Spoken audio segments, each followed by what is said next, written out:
Hey guys, this is Stefan. How are you? This is about take 17 of this video, trying to get some mouse movement stuff interacting with the capture software. I think I got it figured out.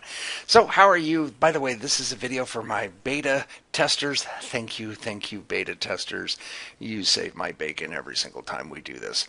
The big purpose of the beta program is when I make a bunch of changes to this thing, I can test it about as best as I can, but I really need to test it on some other people for a couple reasons.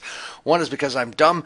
And the second reason is because there's some things, because of the way the privileges work in the Linden scripting language. If Stefan tests it, since Stefan wrote it, it actually doesn't test it properly. So I do as much testing with my alt as I can, and here we go.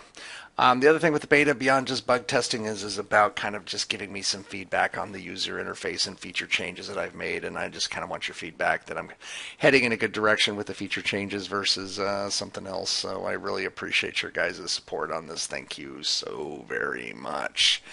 So, sorry, I'm getting OCD here. So, in either case, for no further ado, the unveiling of LUMIPro 2017. Ta-da! There it is. Looks a little bit different, I'm sure, to your eye. First it says LUMIPro 2017, and then there's this weird thing up here. We'll talk about that. You guys can probably guess what it is. But before we get into that, I wanted to give you guys a quick one here. Check this out. When you press the pose button, look at this. Pose 984, pose 993, pose 1002.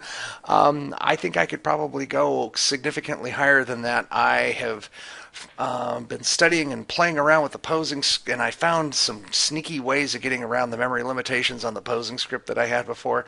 Usually before I could get to about 200 or 300 poses in a HUD before the thing would die.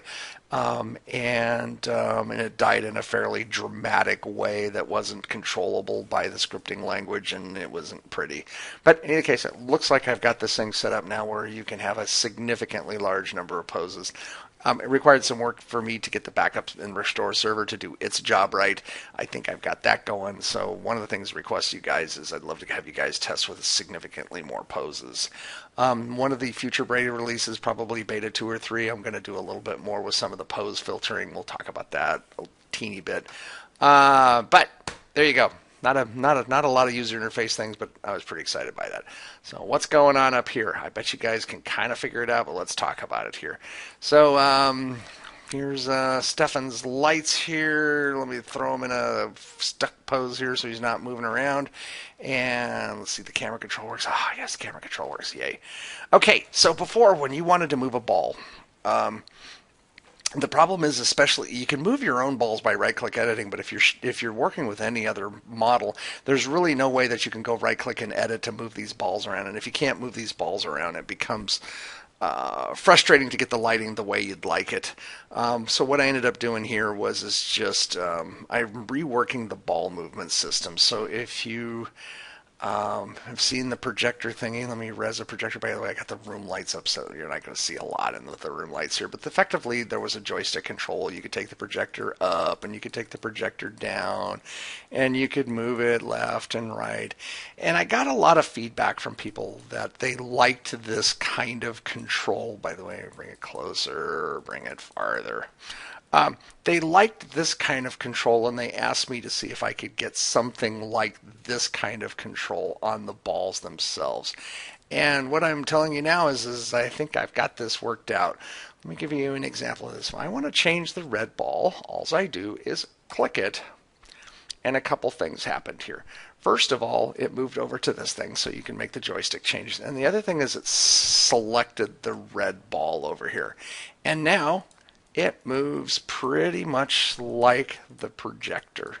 If I want to move the blue ball's position, click the blue ball. Notice it slid over to blue over in here.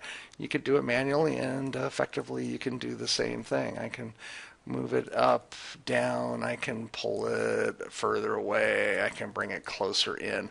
Whatever makes sense, you can go ahead and do with that, and obviously select the green ball the same way. So it's as simple as that now. If you want to change a ball, click it, move it, click it, move it, click it, move it. If you're off in some other screen and doing whatever, you can just click it.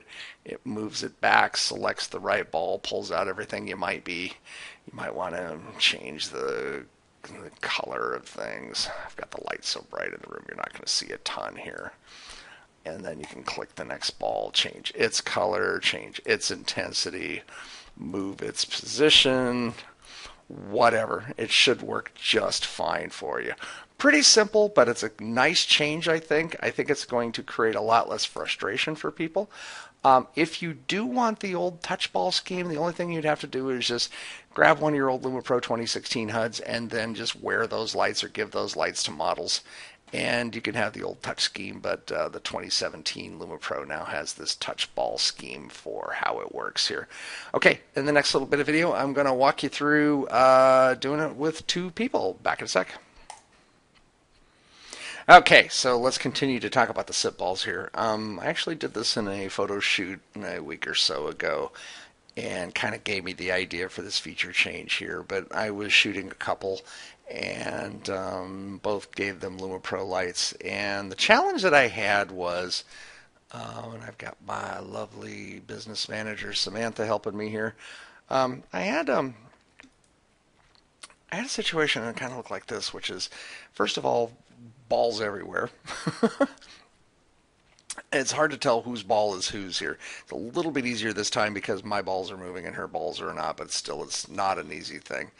And the second thing is that there's just kind of way too many lights going on for this situation here. So what I'm going to do is I'm going to just turn the power off here on my lights, and then I'm going to go over to Samantha and turn her lights off here. And turn so I can see the balls here. So first thing I want to do is I would like to just let's get the light on Sammy, right? And I'm going to start with this green ball because of the camera position I'm going to use. So the cool thing is let me start over here and have Stefan picked. If I want to deal with, just like I said, you could click a ball to move it. It actually works with multiple people. So if I click this green ball, it actually not only selects the green ball and pulls this out and moves us over, it actually selects Samantha as the model. If she was never picked as the model, it actually registers as a model.